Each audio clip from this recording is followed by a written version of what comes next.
Hola, soy Cintia Molina, docente investigadora de la Universidad Nacional Rosario Castellanos y trabajo temas de energía y sostenibilidad.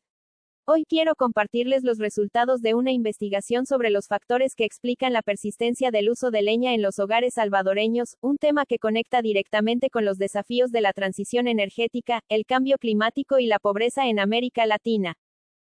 La transición energética es clave para reducir las altas concentraciones de gases de efecto invernadero en la atmósfera, principales causantes del cambio climático. El acceso a servicios energéticos de calidad para todas las personas es fundamental para este propósito, así como para la erradicación de la pobreza y el cumplimiento de la Agenda 2030.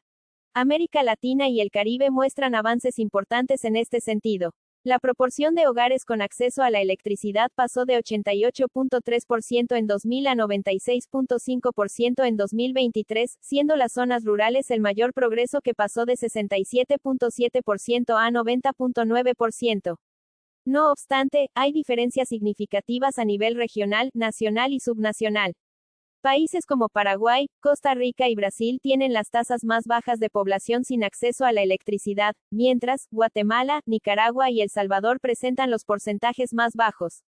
A pesar del crecimiento en la cobertura eléctrica nacional, muchas personas dependen de la biomasa tradicional, lo que plantea serios desafíos ambientales, sociales y sanitarios. Esta situación forma parte de una problemática más amplia relacionada con el cumplimiento de los Objetivos de Desarrollo Sostenible y la pobreza energética. El interés por los estudios que abordan la relación entre el acceso a servicios energéticos modernos, pobreza y desarrollo es un tópico que necesita ser reforzado, sobre todo en los países de América Latina que muestran rezagos económicos, sociales, políticos y ambientales. El gobierno de El Salvador ha diseñado políticas de subsidio para la estabilización de precios del gas licuado de petróleo. Este subsidio, según estimaciones del Ministerio de Hacienda, beneficia al 80% de la población. En 2023, 55% de los hogares urbanos y 60% de los hogares rurales se beneficiaron del subsidio al GLP. No obstante, requiere una mejor orientación, dado que los hogares pobres como los no pobres se benefician de manera similar. De acuerdo con el Banco Mundial, en las zonas urbanas, el 56% de los hogares en situación de pobreza extrema reciben el subsidio del GLP, pero también lo hace el 54% de los hogares que no son pobres. En las zonas rurales, el 57% de los hogares extremadamente pobres y el 61% de los hogares que no son pobres se benefician de este subsidio.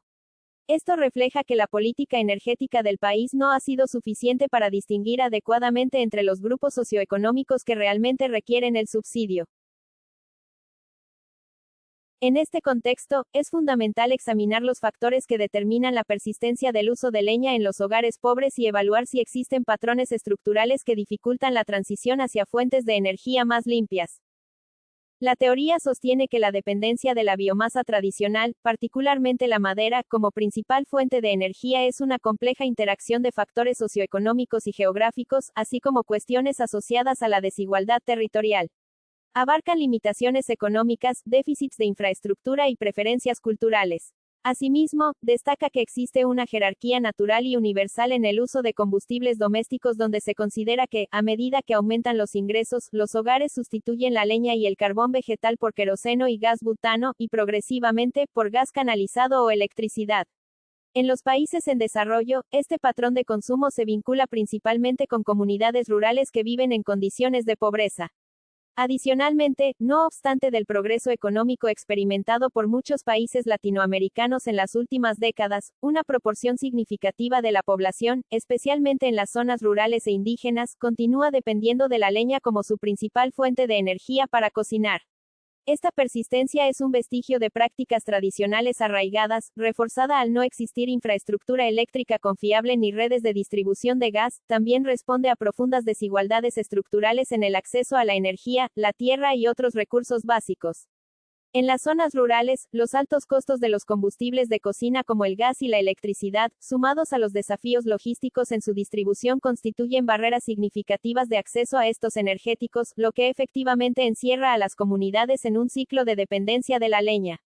Otros estudios señalan como factores que llevan al uso de leña, aun cuando exista acceso formal a la electricidad, la escolaridad del jefe o jefa del hogar, el tamaño del hogar, el costo relativo de otras fuentes de energía, la cultura energética local y la disponibilidad gratuita de recursos forestales cercanos.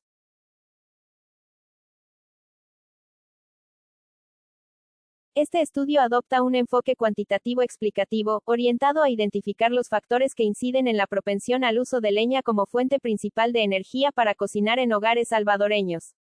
Aplica un modelo de regresión logística binomial para conocer la propensión de consumo de leña para la cocción de alimentos y calefacción en los 44 municipios de El Salvador.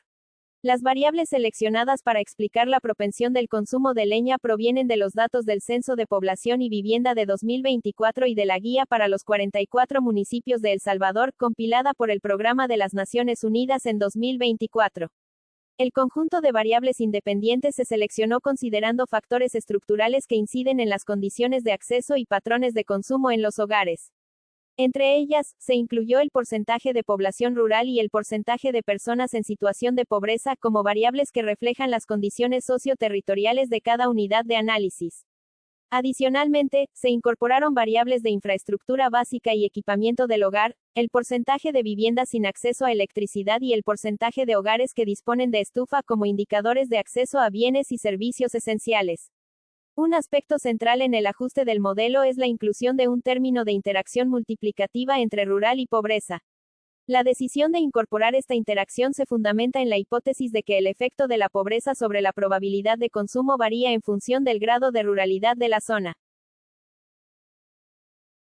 Los resultados muestran que la proporción de hogares rurales y en condiciones de pobreza, de manera individual, se asocia negativamente con la probabilidad de que en un municipio más de 12.2% de los hogares consuman leña.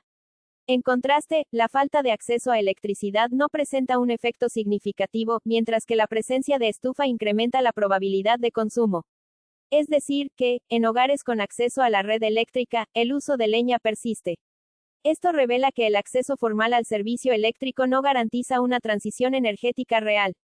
Finalmente, la interacción entre ruralidad y pobreza muestra un efecto positivo y estadísticamente significativo, revelando que, en municipios simultáneamente más pobres y rurales, el consumo de leña aumenta. Entre las conclusiones del estudio, se pueden destacar que, la focalización de los subsidios tiene una oportunidad de mejora. El contexto rural importa. A mayor proporción de población rural, disminuye la probabilidad de que un municipio registre un consumo de leña superior a 12.2%.